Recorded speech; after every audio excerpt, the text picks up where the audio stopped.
This is exactly right.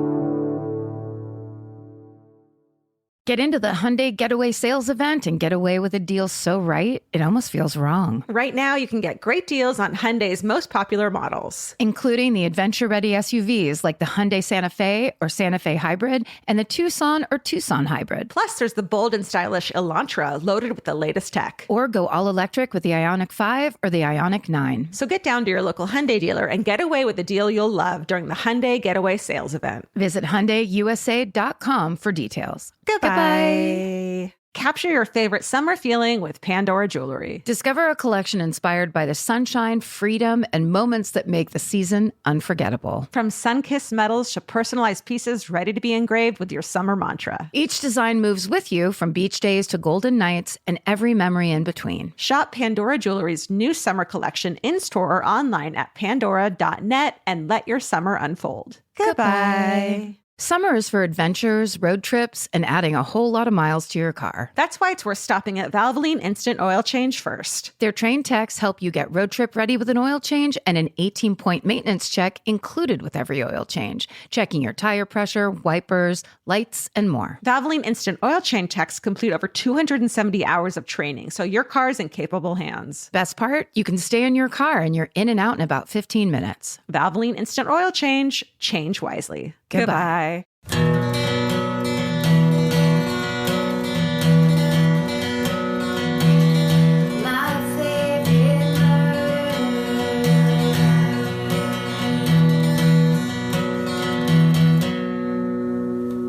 Hello. And welcome To My Favorite Murder. That's Georgia Hardstark. That is Karen Kilgariff. We are going to do podcasting now. Here it is. Ready? It's talking. Do you have your podcasting tea? I've got my podcasting matcha, functional matcha going. I've got my PG tips. Awesome. Milk and sugar. Yep. Milk and honey. Old school Pepsi can. Old school. Well, because it's caffeine free. Oh. And diet. I didn't know you were a Pepsi human. I thought you were a Diet Coke human and a water. I like to I like to have 3 beverages, and I also, the truth is, Diet Coke is what everyone always has, but Diet Pepsi is my preference because I'm from the country. I really don't like Pepsi Products? Are we going to have a fight right now? We could. I think people would love something like that. Right. Controversy. We just disagreed over Pepsi. Hold on, wait. Let's get into the energy of Coke versus Pepsi. Wait, you like Pepsi? Yeah. Ew. And I have for a while. See, I'm a Coke girl, and I feel like Coke girls are like, you know, I don't know, what are we? On a different plane. And let's not. I thought you were bailing. No, I was trying to be a pick-me girl over Coke, but I just couldn't think of anything. I mean, I just think that people keep Diet Coke around more because they know that the people who care are the ones that like Diet Coke. Actresses. Yeah. If you have an actress come over, let's just say an actress stops by your house, their car breaks down in front of your house, you're going to want to have Diet Coke on hand. I swear to you. And also sniffable Coke. And also cocaine Coke. If you want to be a good host or hostess, however you identify hosting wise.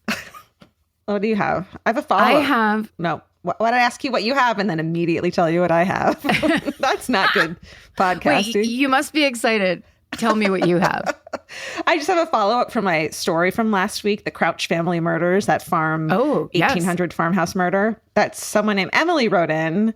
Can I read this to you real quick? And listen, this is a great sample of our hometown episodes. This is the kind of content you can expect. And you should also write in to myfavoritemurder@gmail.com. That's right. With your content. And it could be about anything. If you see on your feed that it says minisode and you're the kind of person that goes, I've never listened to one of those, therefore that's not for me. Yeah. Hey, I relate.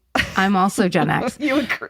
You will like it. It's other people's stories. Yeah. It's all your friends. Why are we plugging our own podcast on the podcast? I don't know. They're doing enough. They're doing enough heavy lifting just listening to this shit.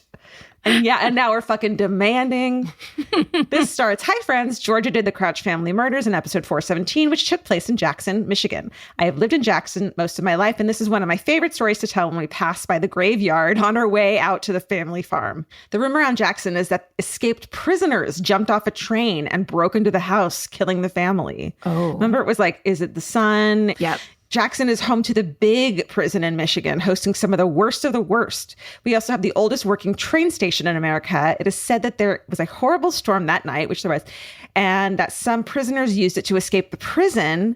Ooh. The railroad tracks that run behind the prison also run behind the land that the Crouch family owned. Since they escaped, it's rumored that they saw the house and went in for clothes, food, supplies, etc., before hopping onto another train and then disappeared. Whoa. Because of the storm, the gunshots were hard to hear or possibly mistaken for thunder from the storm, which is why no one really noticed. And it goes on to talk about the suspected hauntings at the graveyard and stuff like that. Yeah, from Emily. Emily gave us a working theory. Yeah. At least that's something to clasp onto. And then it makes me think, remember, I've recommended this book literally 7 times on this podcast, but it's because I'm so obsessed. It's a book called The Man from the Train, and that follows right along. Yeah. That's what that guy would do. Yeah. In and out, and never to be fucking seen again. Right. Except for he's not yours. The murderer that Emily is talking about used a gun. Oh, right. But you got to imagine back then, there's so many, hobos going town to town. True. You escape prison, or even if you get, it's just probably happen a lot. It's like truck driver serial killers now. It's probably much more prevalent because the anonymity. They're everywhere. Exactly. Yes. They get to slip right back in and then drive away. Ugh. No shame on truck drivers. Y'all are doing great work out there when you're not killing people. Except for a handful. There are a handful. They are a handful, those truck drivers.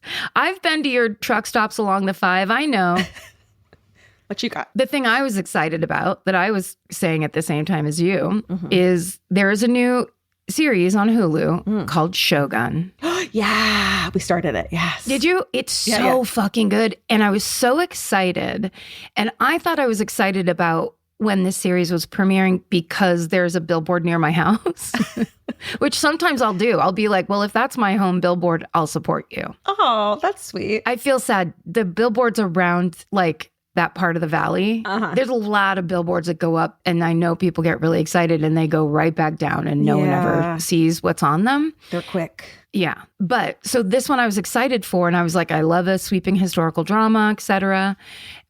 But then I'm talking to my sister, and she goes, I don't know why I'm so excited, but I really am. And she goes, I know why you're so excited, because Shogun was that book Mom and Dad read in the 70s, and that's what all their friends talked about. And Shogun, I don't even remember it, but Laura remembers where that was the book club book of the month or whatever. Like Clan of the Cave Bear. That's the one that has imprinted on me. Yes. And you've got Shogun. I love it. It's kind of it seems like a Lord of the Rings, like a Japanese Lord of the Rings kind of a thing. But it's actually real. So it's Japanese, sorry, warring feudal. Yeah. Yeah. But that idea of clans and kingdoms and everybody fighting and who's going to do what. But it's really fascinating. It's also about colonialism, right? And how things like that were working back then, where these countries are you showed up from where and you think you're going to do what? It's amazing. Okay, I'll keep watching. And also, can I just tell you that there's a woman named Anna Sawai who plays Lady Mariko, who's amazing, really good. Hiroyuki Sanada, he plays the main lord. Great, fun to watch. But the lead guy that's the British guy that shows up there, his name's Cosmo Jarvis. Yeah, that's the best name. And I kind of want to watch him for the rest of his life. I'm like, oh my, who's this guy? He's there fighting everybody and almost dying. It's great. You love those Brits. Yes. And then really quick, upcoming, the great Nestor Carbonell is going to, I just saw down here that he's in the cast, where I'm like, well, where the hell is he? Because he's been in so many things that you love and you've seen him for a long time. For example, you're so good with names. I know. He was originally on Suddenly, Susan, but then he was on Lost. Oh yeah. Really beautiful Latino man. Oh, yeah. You know that guy. He's in it too. So I was like, I read all those names off my phone, by the way. Just exciting. I love an exciting series to get into and wait for. Yeah, and to be in it. Yeah. I have another podcast to recommend. I've been binging it, and it's a sobriety podcast. And in my ever-evolving relationship with alcohol, I found that information, knowledge about what alcohol does to your mind and body, as well as someone who's also been through that, who can empathize and has their own personal experience, those two things really help me attach to a theory and a mindset. So this podcast I randomly found called Sober Powered. It's hosted by a gal named Jill. She's a scientist. She's a chemist. She's a sober person. And it's like 15-minute little snippets of like what alcohol does to your body and how to go to your first sober party. And, just like in between all of those things. And she also imparts her own personal experience, which is so helpful. It's been really incredible. So check that out. Great. Sober Powered. Little just like quick episodes. You're in, you're out. That's so good to be able to listen to something and kind of have a go-to something that you put on and you're like, oh, this is going to give me a little jolt. Yeah. This is going to give me a little new perspective that I want but haven't been able to find before. Right. Little boosts. I love that. Little boost. Yeah. Should we do Exactly Right Corner? I think we should. Okay. Hey guys, we have a podcast network. I feel like this makes it sound like we pre-recorded this when I give this spiel. This is an ongoing conversation. This is real, but let's do our fakest voices as we read this right now. Super professional. Hey guys. Hey guys. Yeah, we have a podcast network. It's called Exactly Right. Here are some highlights. On this week's episode of Tenfold More Wicked Season 10, Kate Winkler-Dawson takes us to Colonial Williamsburg, Karen's favorite location, where we meet two men. One is holding a sword and the other is dead. And you got to listen now to find out if it was murder or self-defense. And then on That's Messed Up, an SVU podcast, Kara and Lisa discuss an episode of SVU from 2013 called Internal Affairs.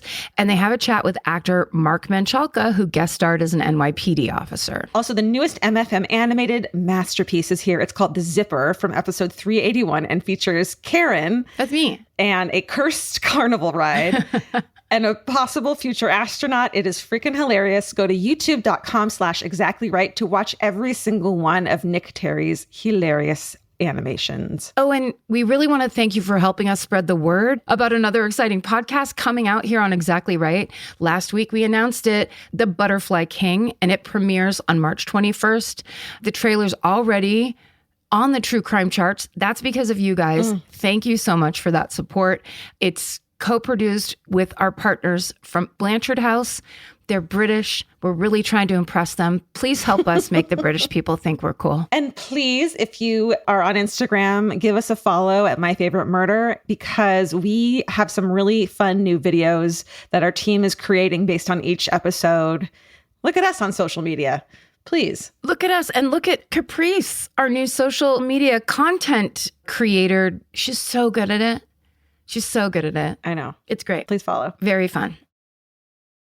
Capture your favorite summer feeling with Pandora Jewelry. Discover a collection inspired by the sunshine, freedom, and unforgettable moments that make the season so special. Whether you're planning a weekend getaway, gathering with friends, or simply soaking up every sunny day, Pandora Jewelry offers meaningful pieces designed to celebrate your unique story. From sun-kissed metals that catch the light beautifully to personalized pieces ready to be engraved with your summer mantra, every detail is crafted to help you express yourself with confidence and style. Explore charms, bracelets, rings, necklaces, and more, thoughtfully designed to complement every adventure and occasion. Each design moves with you, from beach days and road trips to rooftop dinners, golden nights, and every memory in between. Layer your favorite looks, mark life's meaningful moments, and create lasting reminders of a season you'll never want to forget. Find the pieces that reflect who you are and where this summer takes you. Shop Pandora Jewelry's new summer collection in-store or online at pandora.net and let your summer unfold. Goodbye. This podcast is brought to you by Squarespace. Every successful small business starts with someone saying, I wonder if people would actually buy this. Squarespace gives you everything you need to find out. From consultations to events and experiences, you can showcase your skills with a customizable website designed to attract clients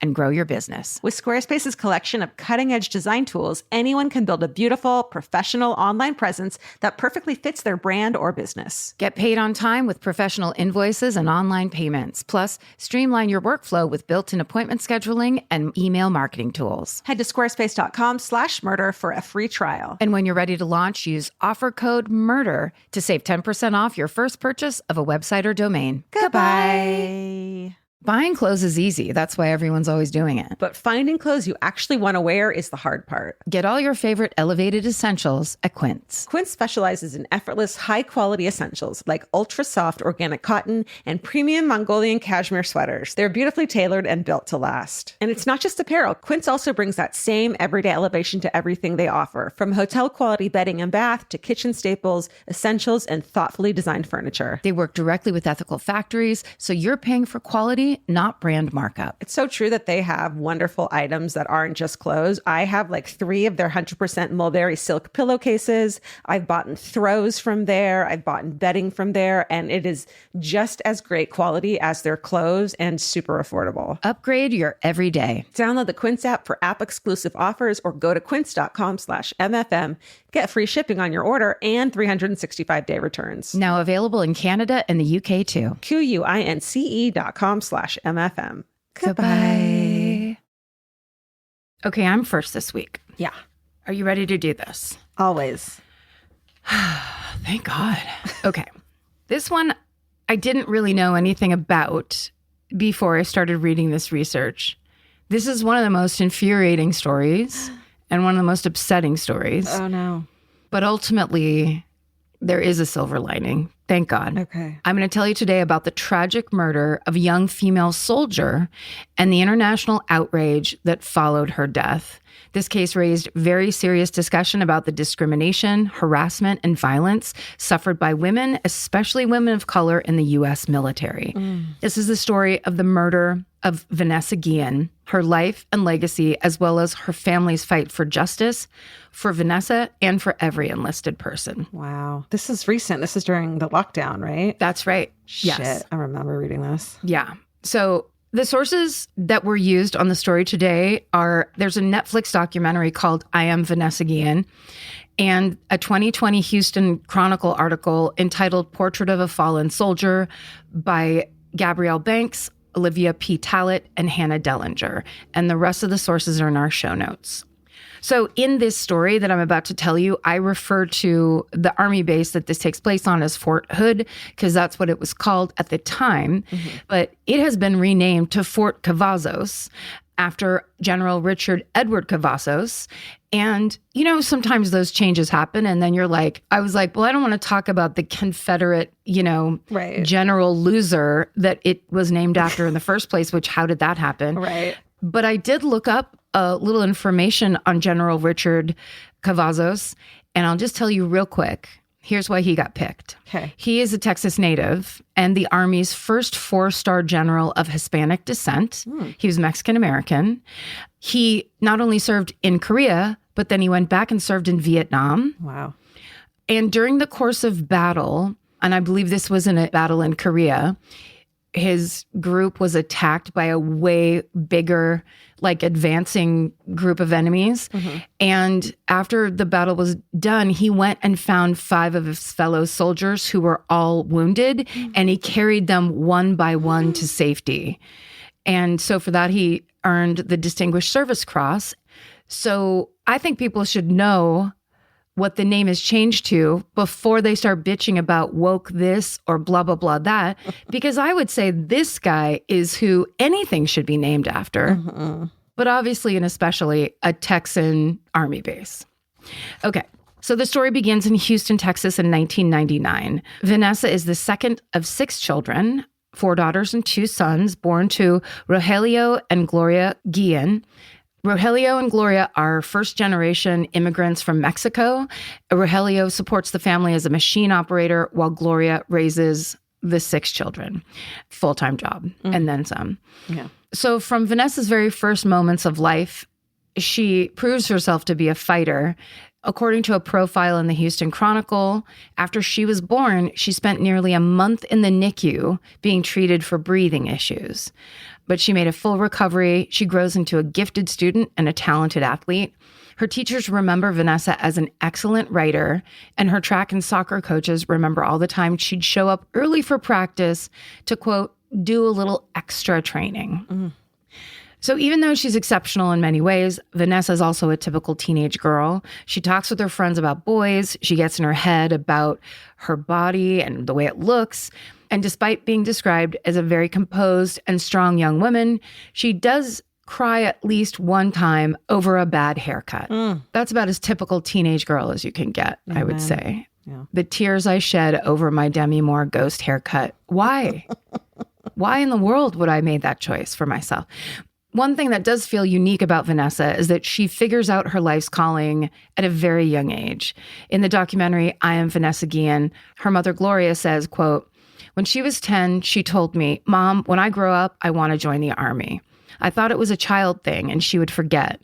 And then when she was turning 18, she told me in the bedroom, Mom, remember when I said I'd either join the Army or become an astronaut and go to the moon? I said, you better go to the moon. But she said, I already enlisted. Oh, yeah. Wow. So in 2018, just 2 days after Vanessa graduates from high school, she arrives in South Carolina for basic training. Like she went immediately. Yeah. Once she completes basic training, she's shipped out to Virginia for more concentrated training in firearms repair. And then she's assigned to Fort Hood back in her native Texas, where she'll be working with the Regimental Engineer Squadron as a weapons mechanic. The base is about 3 hours away from her family in Houston. When she arrives at Fort Hood on December 19th, 2018, Vanessa discovers it's a massive Army base. It's one of the largest in the United States, and it actually feels like its own mini city. There's parks, there's grocery stores, restaurants, There's even a shopping mall. Shit. Yeah. I didn't know that was a thing. I know, I didn't either. But Fort Hood has a somewhat notorious reputation.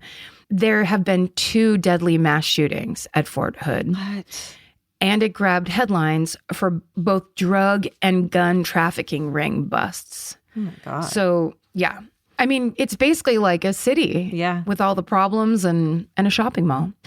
There's also a long history of sexual violence and misconduct at Fort Hood, including an unbelievable case of a sergeant named Gregory McQueen, who was convicted in 2015 of luring down on their luck female soldiers into a sex trafficking operation. Oh my God. The Houston Chronicle reports that McQueen was once, ironically and horrifically, quote, tasked with coordinating his Fort Hood battalion's sexual assault prevention program. Jesus fucking Christ. Yeah.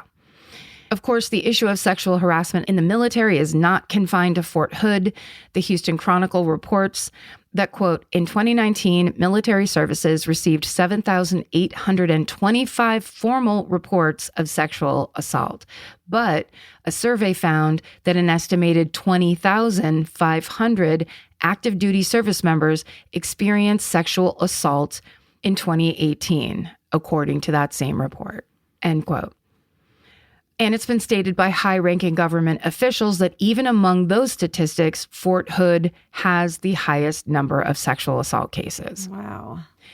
So up until this point, Vanessa has excelled at boot camp. She genuinely enjoyed her training in Virginia. But according to her family, who see her just about every weekend when she's off duty, Vanessa does not like Fort Hood, and she's vocal about it. The Houston Chronicle says that Vanessa, quote, complained that it was dirty, the food was bad, and the officers were mean, end quote. And that's a person who wanted to go into the Army and who's been through basic training where they are the meanest that they will ever be to you, I would imagine. Yeah. And it's really saying something. So in the fall of 2019, Vanessa temporarily leaves Fort Hood for routine combat training in the Mojave Desert. According to her mother, Gloria, when she returns to Texas, she's a different person. Gloria remembers asking Vanessa what's wrong, and she replies, quote, I am tired, Mommy. I just want to get out of the Army, end quote. Then in February of 2020, Vanessa tells her mom that she's being sexually harassed by a sergeant. But despite Gloria's pleas, Vanessa will not tell her the man's name.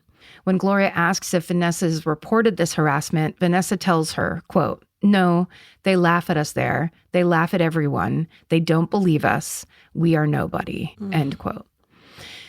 So now we fast forward to April of 2020. COVID-19 is raging, but because Vanessa is considered an essential worker, she's still regularly completing her shifts at Fort Hood. And then on April 22nd, she technically has a day off, but she gets a last-minute text message asking her to come in to work on something. She figures she'll be able to knock this job out quickly, so she heads to work wearing her civilian clothes. In her mind, it's like maybe she was thinking she was just going to be there for 15 minutes and then go to her day off. Mm-hmm. The first inkling that something was wrong comes within hours, around midday. Vanessa has recently gotten engaged to a man in Houston named Juan Cruz, and Juan and Vanessa talk every single day at lunchtime as a way of kind of like coping with being in this long distance relationship. Mm-hmm. But on April 22nd, when Juan calls Vanessa, she doesn't pick up.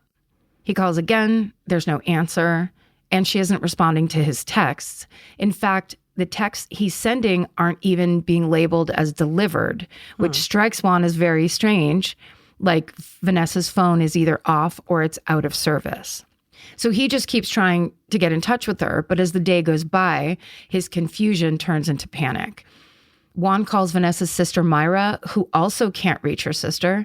They notice that Vanessa hasn't been posting on any of her social media accounts. So around 9 p.m., Myra calls Fort Hood directly and asks if anyone has seen her sister. But no one is able to give Myra any information on where Vanessa might be, other than that she was last seen at the base around midday. So that night, Myra and Juan get into the car and make the 3-hour drive from Houston to Fort Hood. They arrive around 3 a.m., but they're not allowed to enter the base until the next morning. So they have to get a hotel. They get up right away, and around 9 a.m., Myra and Juan are finally allowed to meet with military police. But instead of this bringing any answers or any comfort, it just causes more concern. Myra says, quote, "My interaction with the military police was a joke. The first sergeant told me, 'Oh, do you want to go to her room and see if anything's missing?' And I thought about it, and I was just like, if it were to be part, God forbid, of an investigation, he shouldn't be letting me in there." Sure. I love that she knows that. I love that she knows that. Of course. And I'm furious that he either doesn't know that or doesn't care. Right. It's such a leftover, like, early 70s true crime story thing of like, oh, I'll just do what's convenient in this moment as opposed to what's good for this investigation. Right. This is probably whatever I think it is because I'm jumping to conclusions. So I don't really care how it's treated. Right. So Myra and Juan learn a few concerning facts, like that Vanessa's car is still parked at the base and that she's left behind a few personal effects like her dorm keys and her ID card in an armory room. And yet her phone is nowhere to be found. When Myra asks the officer where her sister's keys and ID card are, she's surprised to learn that the officer is casually holding on to both in his pocket. Okay. So Myra says, quote, "I was just so confused. This all should have been turned in. If this is the police that I'm supposed to trust to look for my sister, game over." End quote. What a horrible, like, stomach drop moment that must have been. Yeah, like there's nothing you can do. Like, what do you do next? Right. So when it becomes clear that Myra and Juan aren't getting anywhere with the military police, they head back to Houston. Luckily, Myra and her family know that time is of the essence in a missing persons case. So her friends and family begin posting her picture and her information all over social media, encouraging others to repost and share. They get no help from the Fort Hood investigators, who don't seem to be taking any immediate action to get any information out to the public. So the Guilléns decide they're going to have to do it for themselves. Juan would later say, quote, "I was going to the gas stations, to stores, to the bus stops posting missing signs for the love of my life. It's a nightmare. Every minute that passes was killing me inside slowly," end quote. Oh my God, I can't imagine. So a week goes by with no sign of Vanessa. And at this point, the U.S. Army Criminal Investigation Division, or they're called CID, has been looped in. They handle investigations within the military and they operate on their own system versus like funneling it through the civilian justice system. Mm-hmm. At this point, the Guilléns get the sense that they're being shut out of whatever this military investigation might be. They are not being given any updates. They basically feel like they're being ignored. For example, when Gloria reportedly tells the military police that her daughter admitted to her that she was being sexually harassed by a superior on base, and she knew that was a very important detail, and she knew that if anyone could look into that exact detail, it would be these military investigators. It should be, right? They should have run to that person. Right. But according to the Guilléns, that information is just shrugged off. So, of course, Vanessa's family, their fury is growing in tandem with their anxiety. Mm-hmm. And like when I read that line, I was like, yeah, so's mine. Like, what in the fuck? If you have a missing persons case where you're not sure about anything, but you're being given these clues, why are you not A, doing something about it, and B, telling the family what's happening? Totally. Vanessa's sister Lupe says, quote, because of the frustration of not having answers, we decided if no one wants to talk to us, we're going to talk to them.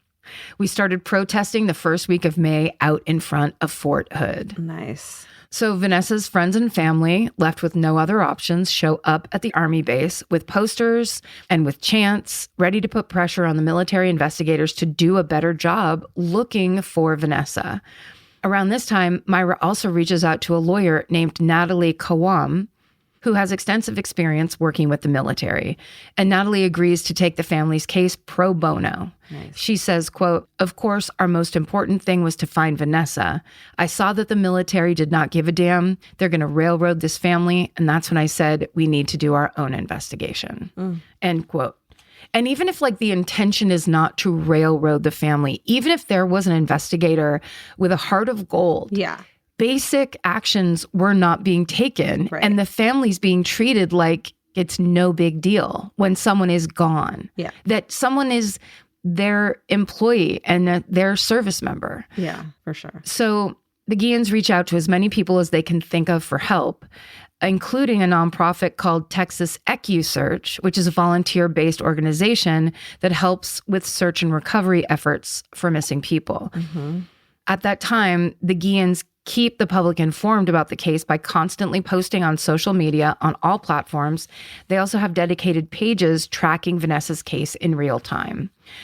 So then Myra gets an idea. Because of the total lack of transparency in the official CID investigation, she's like, we should take the opposite approach. So Myra says, quote, my mom thought it was very important to point out Vanessa's sexual harassment, but basically the military investigators ignored it. I asked myself one night when I couldn't sleep, should I post this or not? I mean, it is the military. What if I get in trouble? But I decided to post it. Mm-hmm. End quote. So Myra publishes several posts that mention her sister's sexual harassment claims. And not long after, her sister Lupe tells her a hashtag has popped up online where members of the military are sharing harrowing stories of being harassed, abused, and assaulted while enlisted. And that hashtag is hashtag I am Vanessa Guillén. Wow. So this hashtag goes viral and it quickly transforms into an online community. This is a quote from the Houston Chronicle. Quote, within 2 weeks of its formation, a private Facebook group called I Am Vanessa Guillén attracted 12,000 female military members who posted about abuse they had suffered, end quote. Incredible. Right? Then what started as a hashtag becomes a movement. Demonstrations are held in places like Washington, D.C. and Los Angeles. Posters with Vanessa's face on them are spotted as far away as Egypt. Chills. Right? And in her native Houston, this one gets me. 20 murals, one for each year of Vanessa's life, are painted throughout the city in her honor by local artists. But even as this wave of public support rises, the Guilléns still have no idea what's happening in the investigation. Yeah, wow. In early June, so this happened at the end of April, in early June, officials at Fort Hood finally hold a press conference. And in it, they acknowledge Vanessa's disappearance and they state their belief that foul play is in fact involved. For the family, it's at best underwhelming. Vanessa's fiance Juan says, quote, I was like, it's about time they said it. we've been told nothing. Yeah. Nothing. Yeah. Yeah. So they actually were told one thing. One of the detectives takes the opportunity to deny full stop that Vanessa was the victim of sexual harassment. He actually says, quote, "We've interviewed hundreds of people to include all acquaintances and coworkers of Miss Guillén. There's no allegation whatsoever that she's been sexually assaulted or harassed. And any hint of information that was sexual harassment was completely looked at without any credible information." End quote. Yeah, because you can't talk to her because she's fucking missing.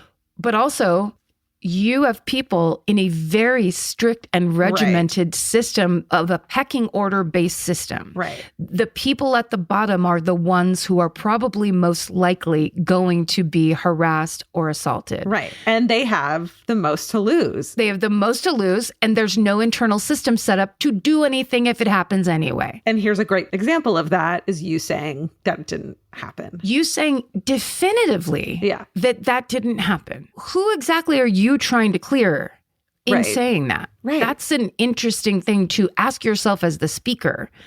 Why would that be a thing that's so important when you have no answers? Yeah. The point is that she's missing, not that you need to clear yourself. Not that a thing that is unreported because of the dangerous aspect of it. Right. Like, it's just such an ignorant, like, you know what? I talked to the boys. We say no. Right. Huh. Okay. Right. So, of course, after this, Vanessa's loved ones are furious. They made a statement during the press conference announcing that she's missing and that foul play is suspected. And then they tacitly accuse Vanessa of lying about her sexual harassment experiences. So after this press conference, Vanessa's mom, Gloria, gives an impassioned speech to the public where she says, quote, "Why until now are they making this show of searching for my daughter? Why now? I demand justice and respect for me and my daughter, a soldier that enlists in the military to serve her country and all of us. Because God forbid she is found dead, I will shut down this base." Love you. The only reason I just made that sound of laughing is because I'm trying not to cry. That's amazing. Like the chutzpah. Oh my God. We need more moms giving speeches into public address systems with this energy when that bullshit takes place. Totally. Okay. So here's the behind the scenes information that the Army CID was compiling this entire time. There is a suspect in Vanessa's missing persons case, and his name is Aaron Robinson.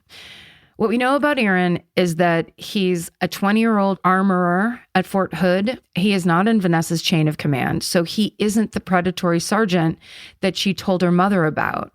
But we also know that Aaron and Vanessa crossed paths on April 22nd, the day she went missing. Investigators learned from Vanessa's phone records and text messages that she agreed to help Aaron confirm the serial numbers on some weapons that morning. This doesn't seem to be the reason that she went into work that day. Aaron asked her for help once she was on site, and Aaron is the last person known to have interacted with Vanessa before she disappeared. So, Army investigators speak with Aaron multiple times after Vanessa vanishes.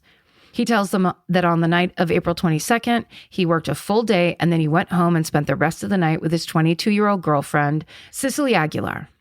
Aaron claims to have left his house just once that evening to sign onto a work computer for some sort of training of some kind, but this story quickly falls apart when on May 18th, investigators speak to two different witnesses. On the day Vanessa went missing, both of these witnesses saw Aaron, quote, pulling a large, tough box with wheels that appeared very heavy in weight out of the arms room where he worked, end quote. Aaron's seen putting this box into his car and speeding away. So investigators search Aaron's cell phone and they see that Aaron's made several calls to Cicely on April 22nd, making them wonder what the couple was discussing at that time on the day of Vanessa's disappearance. And then on June 30th, a few weeks after that CID press conference, contractors working on a fencing project stumble upon human remains. They're found near the Leon River, which is about 30 miles away from Fort Hood. And when they check Aaron's phone records, they place him in this exact spot on the night she disappeared.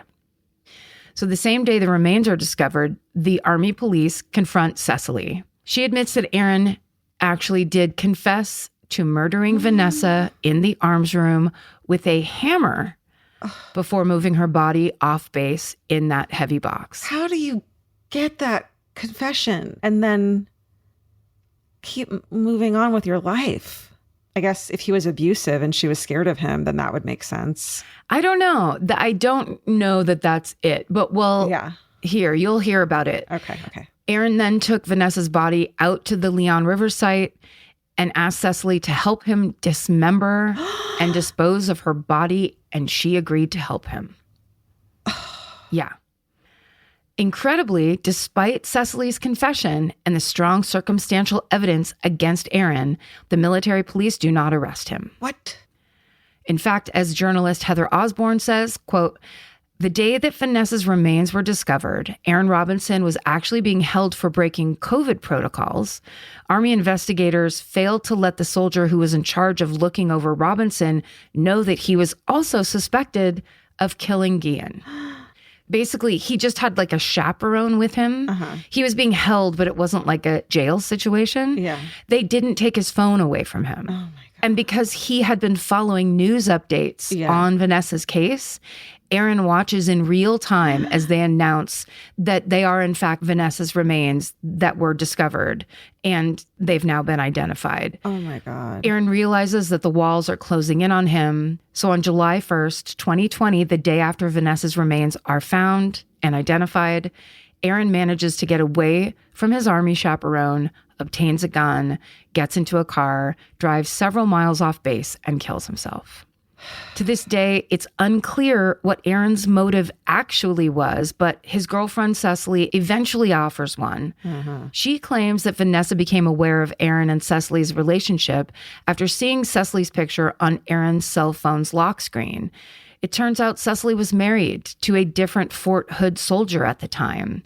And she claims that Aaron was afraid that Vanessa would report him for, quote, violating the Army's fraternization rules, which would have likely led to some sort of disciplinary action against him. But many people, including Vanessa's family, do not buy that story. As Myra has said, quote, "My sister was a very responsible person that would not meddle into Robinson and Aguilar's alleged relationship," end quote. The family continues to suspect that predatory sexual behavior, in this case, not from a sergeant, but from Aaron Robinson, played a role in Vanessa's death. Yeah. But that's the family's theory. Right. So that's theory. But it does not make sense. If you are so scared of that secret coming out, why would you put her on your lock screen when she's the wife of a coworker? Totally. Nonsensical. Yeah. Eventually, an Army investigation will conclude that Vanessa had been sexually harassed by 13 different Army colleagues, disproving the statement made by the detective at the press conference, who defiantly said that all claims of sexual harassment had been, quote, completely looked at without any credible information, end quote. I mean, the shaking of my head just won't stop. I mean, it's this kind of thing that is, we talk about so much, we have talked about for 8 years, that women know, that women talk about, but it's like, how long does this bullshit continue? Yeah. It's pervasive. It's in every fucking aspect of our society. And it's something that we have to deal with since we were children and every day. And you're going to go and talk about how it's disproven there is no sexual harassment. Yeah, it just doesn't, you know what? None of the boys here are like that. So, hey, stop trying to threaten their future and their livelihoods. It's that shit. And it is bros before hoes energy, brain capacity. Instead of like, hey, how about we don't have predators? How about we don't cover for predators? How about we don't act like predators? How about that? Pretty basic shit. Right. Get your shit together. Go to fucking therapy. Live a fucking day in our lives and see what it's like for every single fucking woman out there. But also just like, how about the culpability of men, pulling that into the conversation as opposed to immediately being like, actually, she was lying at the press conference talking about that she's missing. It's like, if you're not one of those assholes, then fucking speak up. Yeah. And be a fucking ally. And be assholes to the dudes around you that are those assholes. Yes. Speak up when you see fucking something. There's like 8 dudes that are like, we're trying. I know. Like weeping openly. Oh my God. So frustrating. Yeah. At the same time, Army investigators continue to deny that Aaron Robinson was one of Vanessa's harassers. So there's just no way he was one of the one more. No, he murdered her, definitely. He definitely murdered her violently and dismembered her body and disposed of it. But no. That couldn't have been it. Sorry, no. But that's one step too far. Very strange kind of thinking, very illogical thinking. Absolutely. Very victim blamey thinking. So in August of 2023, Cecily Aguilar is sentenced to 30 years in prison for her role in Vanessa's murder. So now that's 3 young lives lost. Mm-hmm. Just for what? So Vanessa's sister Lupe said, quote, "I just have to acknowledge that I may never know the answer of what happened to my sister," end quote. As painful as that is, Lupe also sees how Vanessa's story has quite literally changed the world. Lupe says, quote, "Seeing people coming from all over made us have that piece of hope. It kept growing and growing. From Houston, Austin, San Antonio to California. There are so many murals in Mexico where my parents were born." End quote. It's because of the resilience, the hard work, and the fearless advocacy of the Guillén family that Vanessa's legacy is now so enormous. She's a symbol for an entire movement that aims to support victims of sexual violence in our military ranks and ultimately stamp out such violence altogether. Her fiance Juan has added that, quote, "I see her murals and I say to myself, damn, this is reality. She is no longer here. On the other hand, murals aren't made for just anyone." That brought a bit of peace to my heart, end quote. In 2021, President Biden signs the National Defense Authorization Act into law. The I Am Vanessa Guillén Act lives inside that legislation and went into effect on January 1st, 2022. This is now a federal law that protects those who file harassment or assault charges against their military colleagues from retaliation. It also aims to remove conflict of interest from those investigations by handing them over to independent investigators instead of keeping them within the military's chain of command. Nice. Right? Yeah. Into law. Yeah. Amazing. These are huge victories. They were not won easily. And the Guillén's attorney, Natalie Kwan, is quoted as saying, "We literally moved a mountain here." Huge. To this day, the Guilléns continue fighting for justice in Vanessa's name. Myra, who has since expressed interest in a career in politics, has said, quote, "It's a miracle that we were able to do such a thing after so many decades of actual lawmakers trying," end quote. Wow. Yeah. And she also says, quote, "Vanessa's always been, I think, the bravest of all of us. She had a lot of courage. The advice she used to give me was, if you want something, go for it." And that's the story of the tragic and senseless death of Vanessa Guillén and the movement that tragedy inspired. Holy shit. Right? My God. Yeah. Yeah. So sad that something so traumatic and awful has to happen for something to be put into motion that shouldn't even have to be a second thought. It just makes me look back on that summer of 2020, and it was like something cracked open in the realest way. I will never forget. Like, do you remember that aerial shot of fucking Hollywood Boulevard and all those people marching because of George Floyd being murdered by the police, and people just being like, yeah, no, we're not. Enough. Yeah, no. Like all of that energy that people have had like in their minds and hearts, I think genuinely, but didn't know where to put it. Right. It's like suddenly people are figuring out where to put it. People are figuring out where it goes and how to place it and that they can do it. Yeah. And like that idea that just that mom being like, I'll shut this fucking army base down. Yeah. She did. It got turned into a law. They no longer get to be the investigators if the investigation is about like their boys. They changed the name of the fucking base. The base. That's the energy we all need to put into all of activism. Yeah, into all of it. My God. Incredible. Great story. Great telling of it. Thank you. Real tip of the hat to Alejandra Keck and Hannah Crichton and Maren McClashen, because they do really hard work finding these stories for me. Yeah. After 8 years, we do a lot of digging. And I always say things like, please try to find me one that has something at the end where it gives people a direction to look toward. And like, what a perfect example of one of those kinds of stories. Or I'll say to them, I don't know if I should do that one. That one's rough. And then they're like, if you tell it this way, or if you do it the way you do it, it's an important story to tell. And that definitely helps me when we do some really fucked up stories like that. They help us.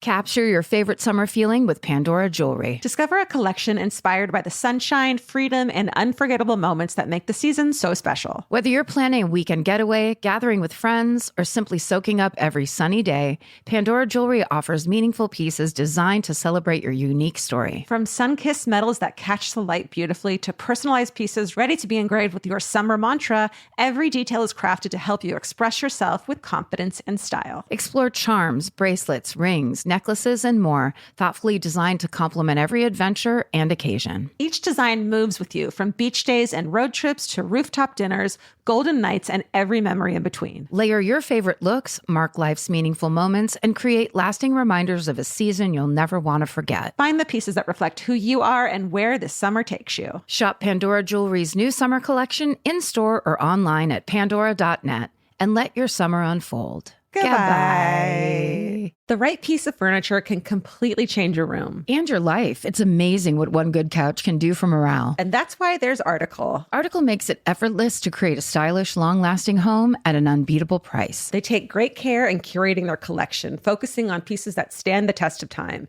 There's no filler. Every item is chosen for its craftsmanship, design, and lasting value. And with Article's 30-day satisfaction guarantee, you can shop with confidence, knowing that if you're not completely in love with your new furniture, you can easily return it. I recently needed to replace my old outdoor dining room table and chairs, so of course I went straight to Article.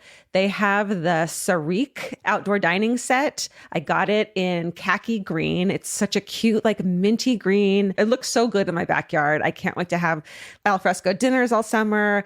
You know, we can carve pumpkins on it in fall. It's so beautiful. Article knocked it out of the park once again. Article's offering our listeners $50 off your first purchase of $100 or more. To claim, visit article.com/murder, and the discount will be automatically applied at checkout. That's article.com/murder for $50 off your first purchase of $100 or more. Goodbye. Summer's for adventures, road trips, and adding a whole lot of miles to your car. That's why it's worth stopping at Valvoline Instant Oil Change first. If you need an oil change, make the smart stop at Valvoline Instant Oil Change before you hit the highway. Their trained techs can help you get road trip ready with an oil change and an 18-point maintenance check included with every oil change, checking your tire pressure, wipers, lights, and more. That means they're checking important things before you're halfway to your aunt's house with no cell service. And these aren't just any techs. Valvoline Instant Oil Change techs complete over 270 hours of training, so your car's in capable hands. The best part, you can stay in your car and you're in and out in about 15 minutes. So before your next long summer ride, pull into Valvoline Instant Oil Change. Valvoline Instant Oil Change. Change wisely. Goodbye. I have one that's not like that at all. Are we about to take a left turn? I mean, the leftist turn, I'm really glad there's some ad break in between our stories to just kind of balance it out a little bit, you know? Ad break goes here. Yeah, if you ever get mad at the ad breaks, like sometimes we need them. So, yeah, that's true. Also, this is a free podcast. Okay, so well, I'm getting mad at people. Why am I getting mad at people? Our emotions are high. Okay. Today I'm going to cover the heist of one of history's most revered works of art. Did you know that the Mona Lisa got fucking stolen before? What? No, I did not. I tell you. That's not true. It's so true. And this is so interesting to me because this theft, the stealing of the Mona Lisa, turned it into what it is today. The popularity that it has today is a direct result, some would say, of this theft. Because The only people who thought this was a masterpiece back then were a niche group of Renaissance art scholars beginning in the 1860s, which was 300 years after it was painted. But the general public was like, yeah, whatever. Weren't that They're interested like, she's not even wearing mascara. I don't want to look at that picture. Who is she and where are her eyebrows? Is a direct quote. Why is she looking at me like that? From the 1700s. Where are her eyebrows? She's not even snatched. Okay. God. It was so low on the popularity list when it was in the Louvre that it took a full 28 hours before anyone even noticed it had been stolen. Oh my God. In 1911. So if it wasn't for the media sensation that this theft generated, the Mona Lisa may have just been another walk by in the Louvre. I love this. I love when the internet explains to us why we like or love things. Yeah. Or like, you should stop loving it because here's the story behind it. Right. The etymology. Yes. You know, stop buying Kellogg's because of this. You got it. Oh, yeah. You know, whatever it is. Did you see their little stock ticker is going straight down into hell? Like, Amen. People are boycotting the living fuck out of Kellogg's. It's great. Love it. By the way, Cheerios is General Mills. Don't you worry, my Cheerios hive. Rise up, Cheerios hive. Listen, guys, sometimes the only thing those fucking megalomaniacs understand, not sometimes, always, is your money and where you decide to put it. Yes. Take a stance with your money. Boycotts and labor movements are the action required. Because, I voted today for our, general elections. And I said to Vince, this feels like when you're hydroplaning and you're supposed to turn into the skid. Yep. It's not really helping. It's helping. It doesn't feel good. It doesn't feel right. It feels like it's not really doing anything. But you're actually not supposed to, not voting would be yanking the wheel the other direction. Not voting can't be it, because you can look at everybody and go, they didn't do this right. They're doing this wrong, blah, blah, blah. But we cannot turn this country over to Trump Republicans ever again. No, please, I think everyone understands that. This will be the last election, you guys. If that happens, it will be the last election. This will be the last election. Period. Yes. And as pissed off as you are and as valid as your reasons are. Yeah, he's fucking old as shit. He's scary. So old. And his decisions aren't great. But you're not voting for him. You're voting for the party. You're voting for us to have a future at all. Exactly. Yeah. Hey, let's donate some money right now, shall we? Yo, good idea. Should it be a food bank? Brilliant. I love it. Pick a thing. Alejandra, pick a fucking topic. I'll look some up. Okay. A nice national food fund, or something along those lines. Love it. Nice one, Georgia. Thank you. Anyways, this is the story of the theft of the Mona Lisa. This podcast. I love it. That's what we're talking I love this podcast. That's what we're talking about. This is my favorite podcast. No. Okay, the main sources used in today's story include an NPR article written by an unnamed NPR staff writer and a... Oh, that was me.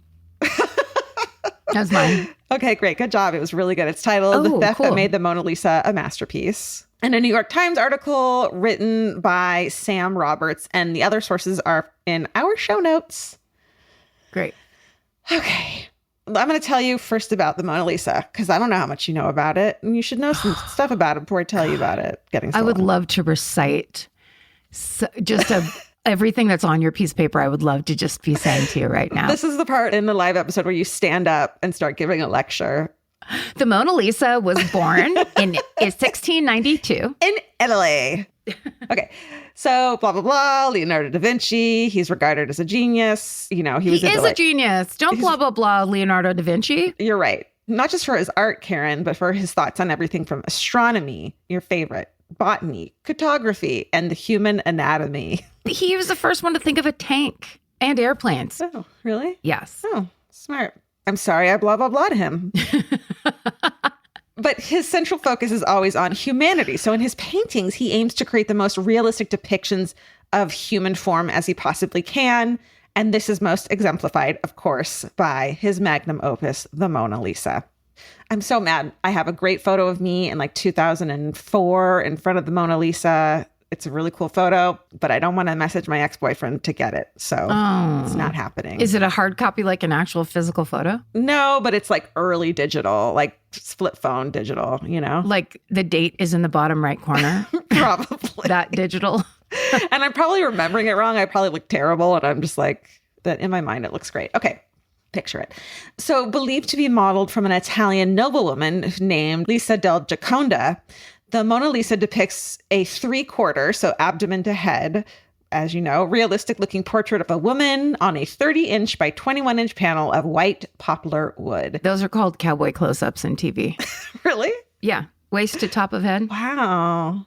I didn't know that. I'm going to be filled with random fun information that I have to interrupt you with because I love when I know something. Okay. And there's like Italy, you know a lot about Italy. So there's Italy stuff happening here. Although here's the thing I didn't know about Italy, that somebody way back then would just have the plain old first name Lisa.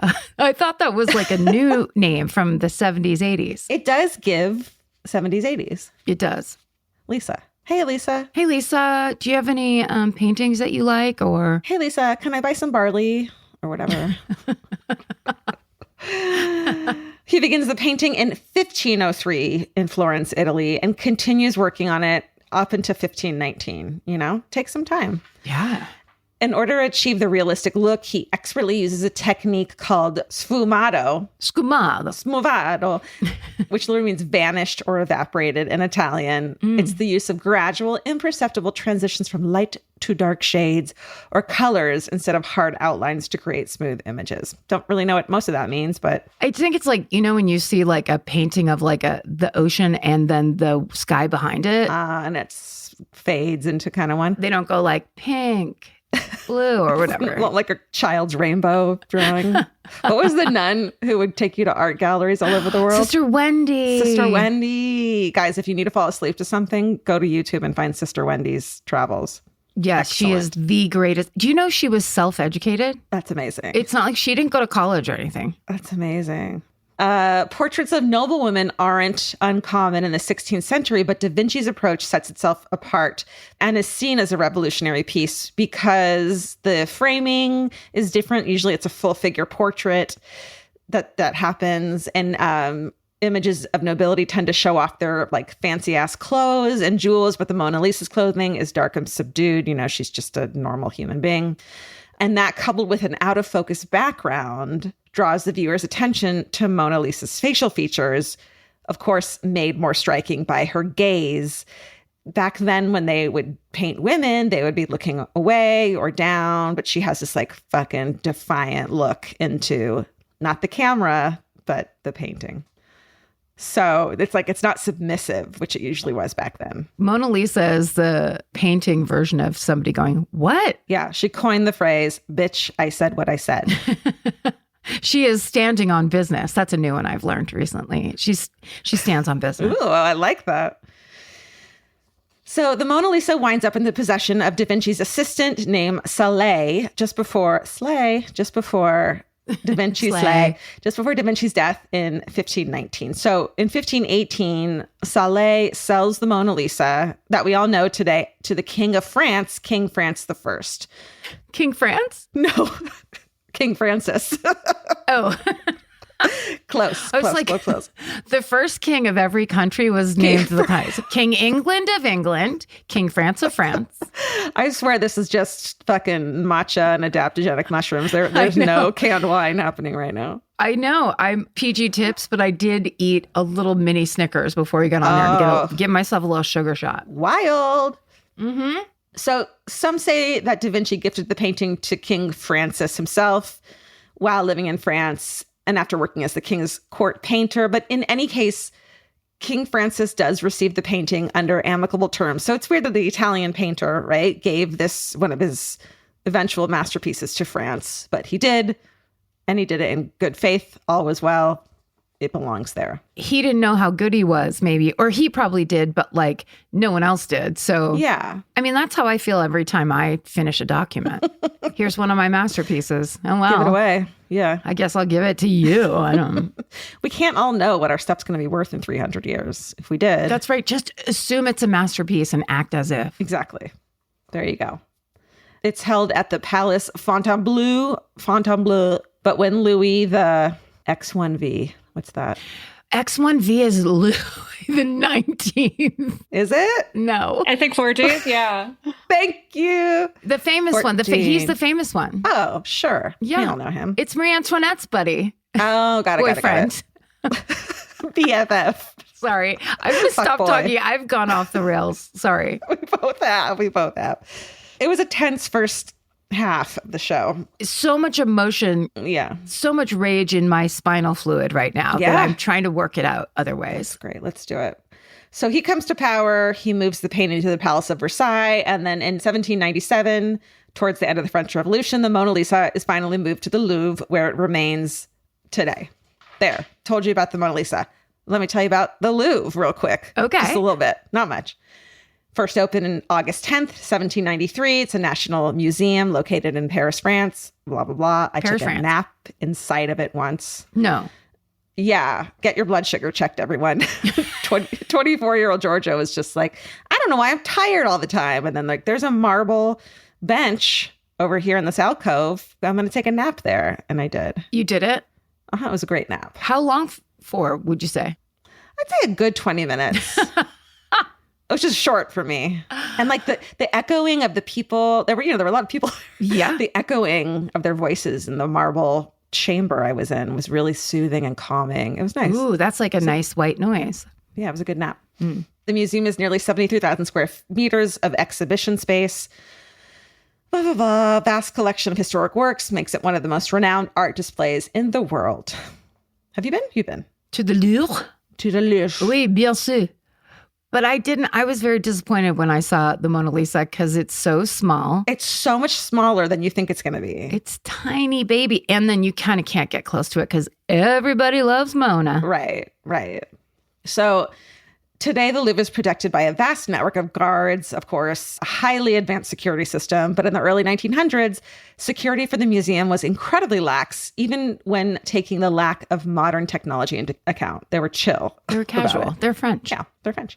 The public are admitted to enter and exit the museum without undergoing any sort of search. And an ongoing photography project conducted by the museum at the time allows for hired photographers to grab a painting off the wall, bring it upstairs to the roof, because that's where they can clearly get a good photograph of it under the sun.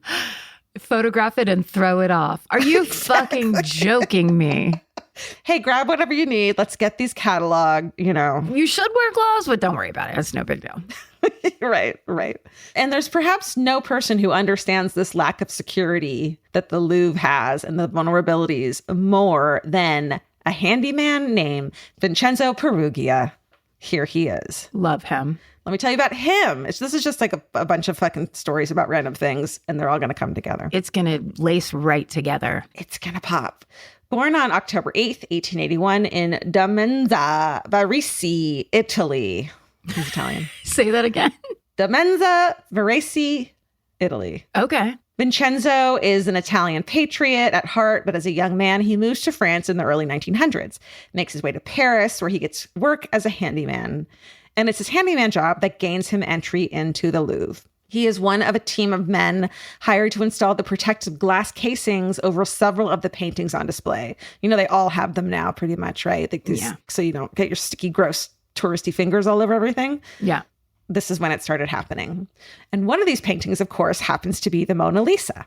So in the summer of 1911, Vincenzo and his crew are admitted into the Louvre's Salon Carré, which is the now iconic exhibition room where the Mona Lisa is. And they're there to encase the paintings in glass. So Vincenzo, of course, familiarizes himself with the building's layout, hours of operation, staff, and its artwork. He's got other stuff on his mind. It's an inside job. It always is. And he grew up in a working class family, so he was never a rich man, but he looks around the Louvre and he has an idea to change that. So on Tuesday, August 22nd, 1911, the still life artist comes in. He brings his easel and paint to paint the gallery exhibit in the Salon Carré. He sets up to paint the gallery, and then he notices that the Mona Lisa is not there. It's just 4 metal hooks hanging on the wall where the painting was supposed to be. This guy, his name is Luis Beiraud. He goes to the museum guard. He's like, where's the Mona Lisa? The guard's like, well, it's probably upstairs on the roof getting photographed. as they all are. He's like, that sucks. Goes upstairs, asks one of the photographers, like, hey, when are you going to be done with the Mona Lisa? And they're like, what are you talking about? We don't have it. And that's when they finally realize it's gone. They're like, check the cafeteria. No, she's not there. Oh, she's not there. So eventually 60 detectives alongside museum staff conduct an extensive search through every gallery, hallway, and pocket of the museum. And finally, after more than an hour of searching, police find a stairwell that leads to one of the coat rooms. And there at the bottom of the stairs lies the large 200-pound frame that once housed the Mona Lisa. Ooh. But of course, the painting is nowhere to be found. I'm sorry, real quick. The frame weighed 200 fucking pounds. That painting isn't that big. I know. And also you're like, so then how did one person do it on their own, right? Oh, big guy, big muscly, a weightlifter did it. Or he didn't do it alone. Oh. That's a mystery. Yeah. So the assistant curator of the Louvre, N. Benedict, makes the announcement later that evening. And by the next morning, Wednesday, August 23rd, 1911, the theft of the Mona Lisa is the top news story around the world, making headlines all the way to America on the New York Times. It brings a great deal of embarrassment to France. It's a country that takes great pride in its elevated culture. And so having a painting stolen from their most prominent national museum feels like an affront to France's national identity. They take it personally. This is not who we are. I don't know why. It's an embarrassment. That was good. Thanks. And again, even though Da Vinci's Italian, it's the French painting now. So it's, you know. I thought you were like, Da Vinci's Italian, so who cares? It doesn't matter. No.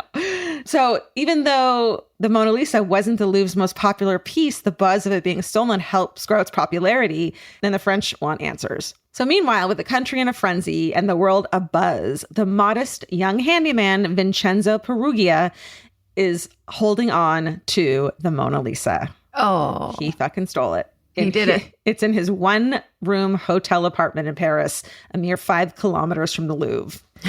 And I don't think he expected it to be such a frenzy and such a big deal because he didn't steal the most famous painting there. He didn't even steal a large painting. So he's kind of flummoxed and he's like, well, I guess I can't sell this right now. So he puts it in the false bottom of a trunk in his apartment and bides his time until he can sell it. And he knows he's going to make a ton of cash once he does sell it. And so he writes his father and he's like, yo, soon all our family troubles will be over. But this is where it breaks down for me with like thieves and robbers and such. Because if something is that valuable, a bunch of people give a shit about it. That's kind of the general rule, especially things like this. Yeah. So like you have a fencer that can trade this and like, you know, the person? No, he's just guessing. He's just crossed his fingers and hoping. He's like hoping that he someday meets a like nefarious art collector, you know? Yeah. That's a good point. It's like, don't steal something that you think is worthless that other people don't unless you have a buyer already. Yeah. You need step 2 in the plan or the plan, there is no plan. Right. Exactly. So yeah, he just holds on to it. He just like drums up evidence by writing to his dad that he's going to come into money soon. It's just like not a good plan, you know? So he lays low and hopes that the frenzy dies down. All the while, the investigating detectives are looking at what little evidence they have. They basically know that the Mona Lisa was last seen the morning of Monday, August 21st by 2 guards. And the museum was conducting a routine deep cleaning, so it wasn't open to the public on this day. And the frame has not been forced open or destroyed in any way, which means whoever took the painting knew how to take apart the frame. So they know how the Mona Lisa may have been taken, but their primary question is now, of course, who would have done it? I mean, suspects vary from J.P. Morgan himself, the rebel artist Pablo Picasso and his gang of merry fucking, you know, rebels. I don't know. And even the Kaiser, because it is right before World War I starts. Oh, yeah. So, of course, there's no evidence surfacing up. And so the investigation continues for the next 2 years without any real leads and no new evidence. It peters out and runs cold. Also, it seems like that list of suspects is like, who are famous people that could have stolen it? Whereas like, why would the Kaiser steal a painting from the Louvre? It's such a bad...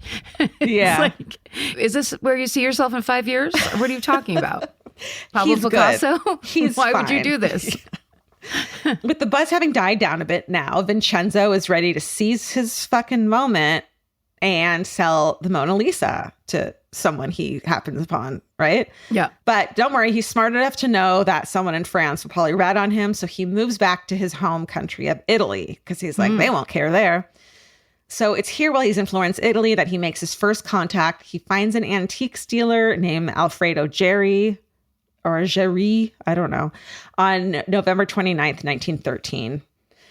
So this guy, Alfredo, was like, let's just make sure that this is authentic, first of all. So he calls a director of a prominent Italian gallery, and his name is Giovanni. And so Alfred and Giovanni go to visit Vincenzo. Vincenzo agrees. Vincenzo changes his name to Leonardo, to like as a fake name for whatever reason, get it. And he agrees to show these men the Mona Lisa, which is stashed away in his hotel room. And if they choose to buy the painting, he says he wants the equivalent of $100,000 US, which in today's money, guess how much he wants for this painting? $3 million. What would you charge in 1913? Oh, 1913. For the Mona Lisa. Where an espresso is 5 cents. Yeah. I guess $1 million? It's $3 million. Oh, wait, I guessed correctly the first time. You did? Yes, roll the tape back. Shit, I didn't hear that. I finally did it. I finally nailed it. But you have a good point. It's like, well, what are they going to do with it? I guess they could probably have more contacts, right? Where they like know people who will buy it. Right. But anywhere it ends up, like, unless you plan to hide it in your secret library at like a weird perverted rich person would, and it's very possible. But it's that's like the point. Yeah. Someone nefarious puts it in their D-Day bunker and like shows off. Goes downstairs, stares at it every once in a while. There it is. They agree to the money and they follow Vincenzo as Leonardo to his hotel room. They see the Mona Lisa and they confirm that it is indeed the real one. Can you imagine like their excitement that they were like hiding? It's there right next to like a picture of some weird plants. Yeah. You know what I mean? Just like the worst art and maybe perhaps the best art of all time. The hotel room art and the Mona Lisa. But, this is so typical. Of course, they didn't move forward with the purchase. They're like, we'll be right back. We're going to get the money. They call the police and the police come to his hotel room. So instead of getting the great windfall he had hoped for, Vincenzo Perugia is placed under arrest. Oh, we knew that was going to happen. I know, right? Because it's still there. Because we have it. Because you can go see the Mona Lisa. Because she's back, baby. She's back. He owns up to the heist. He gives his account of how he pulled it off. The exact details are fuzzy, but we'll go with his later account of what went down. He says at about 7 a.m. on Monday, August 21st, 1911, he dressed in the museum staff uniform and waits for the guards protecting the Salon Carré to leave their post for the cleaning duties and removes the glass casing. And he knew how to do it because he fucking installed it, Right. Lifts the painting off the hooks, takes it to the stairwell, disassembles it, and wraps it in a smock. He tries slipping out a nearby door, but it's locked.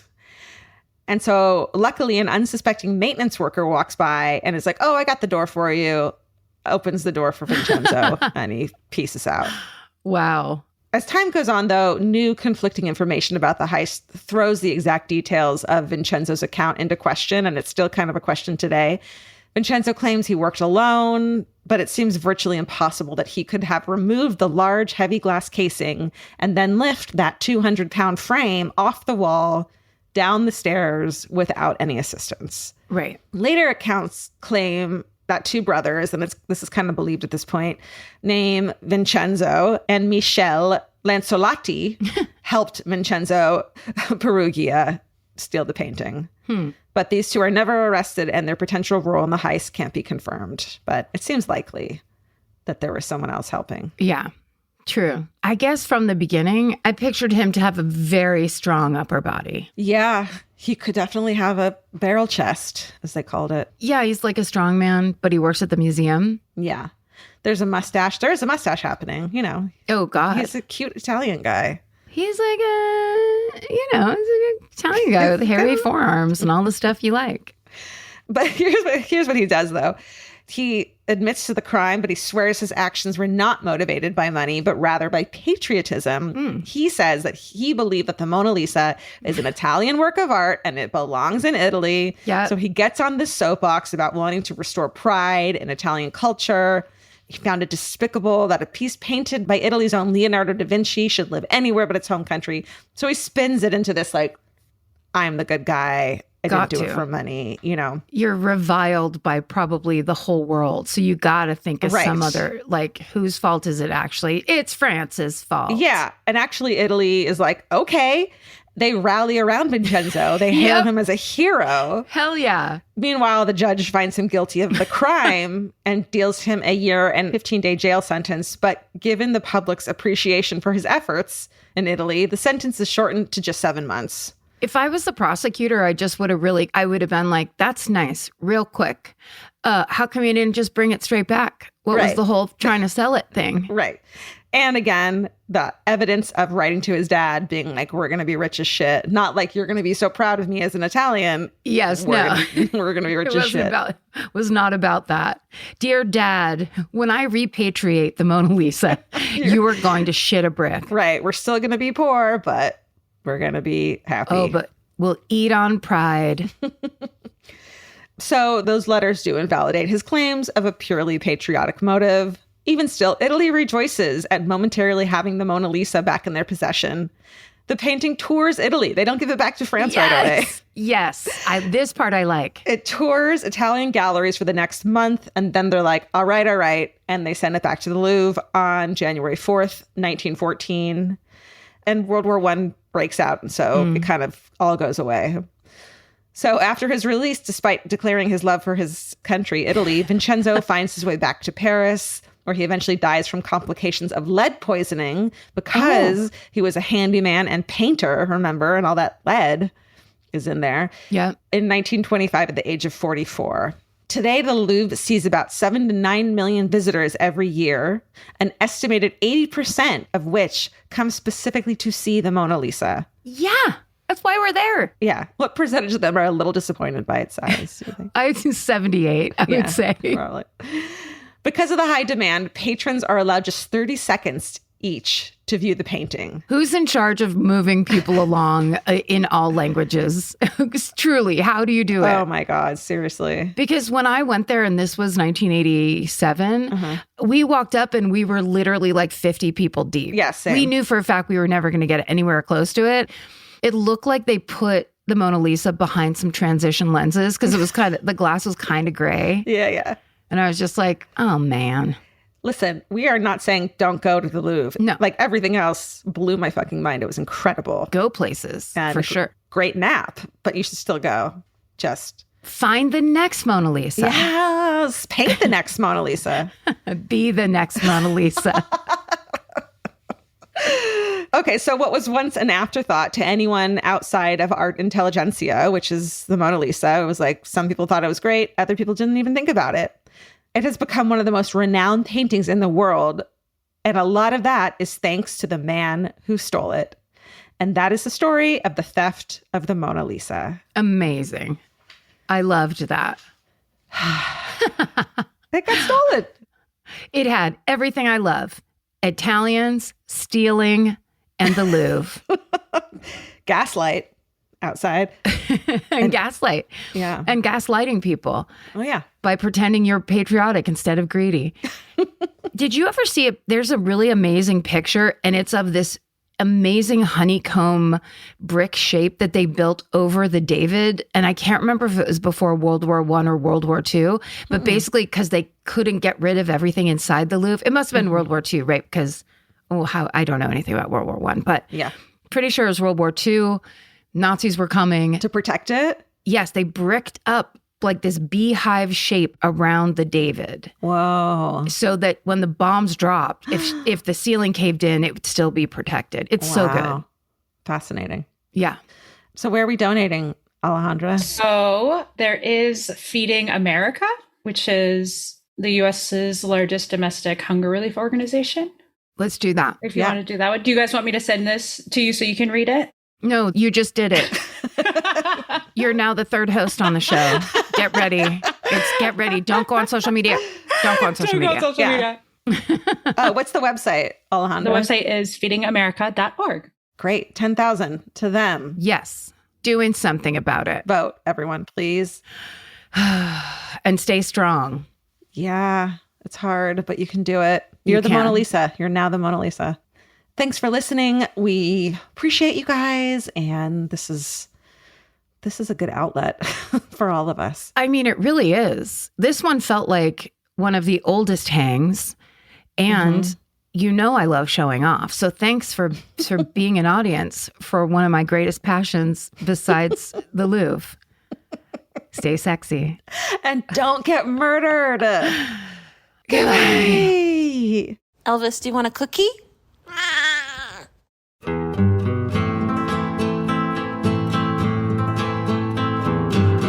This has been an Exactly Right production. Our senior producer is Alejandra Keck.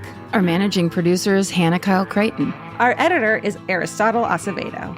This episode was mixed by Liana Squillaci. Our researchers are Maren McClashin and Allie Elkin. Email your hometowns to myfavoritemurder@gmail.com. Follow the show on Instagram and Facebook at MyFavoriteMurder and Twitter at MyFaveMurder. Goodbye. Calling all amateur detectives and podcast obsessives. Virgin Voyage's second true crime voyage sets sail March 20th, 2027 for a 5-night escape to Grand Turk and the Beach Club at Bimini. As part of the On Air at Sea collection, this immersive sailing brings together fan favorite podcasts, including Disgraceland, Buried Bones, and Wisecrack, for live recordings, behind-the-scenes access, exclusive meet and greets, and crime-themed programming that you won't find anywhere else. All aboard our award-winning, kid-free ships. Head over to virginvoyages.com/truecrime to secure your spot. Goodbye. In the summer, healthy habits are easy to keep until you leave the house. You walk out the door, and the next thing you know, you're barefoot and feral in a gas station candy aisle. That's why Kachava makes it easy to maintain your routines. Kachava is an all-in-one nutrition shake, and now it comes in new travel packs. Every packet gives you a simple shake with protein, fiber, vitamins and minerals, greens, probiotics, omegas, electrolytes, and more. They're easy to toss into a bag, easy to take on the road, and a simple way to stick with your normal wellness habits, even when your schedule changes. Man, that Kachava matcha in the individual packs is like my dream snack. It's exactly what I need and want in between the not great meals I'm eating for lunch and the snacks I would have had anyways that are terrible for me. This is something I feel like I'm treating myself when I take. You're treating yourself to vitamins, fiber, all these things that your body really wants and needs and kind of craves that it does seem like it takes a big effort to get. So now you're getting it all in one packet and in a little drink you like. Take your daily ritual with you. Go to Kachava.com and use code MFM for 15% off your first order. That's Kachava, KACHAVA.com, code MFM. Goodbye. Whether it's help with hormone therapy, weight management, or sexual health, every woman should have access to affordable prescription medication and personalized care that understands the whole woman. Join me, Dr. Doug Lucas, clinical lead of hormone optimization and longevity at LifeMD, along with other leading experts on the podcast Here's Something Good on Women's Health and Longevity. To learn more, go to lifemd.com/iHeart.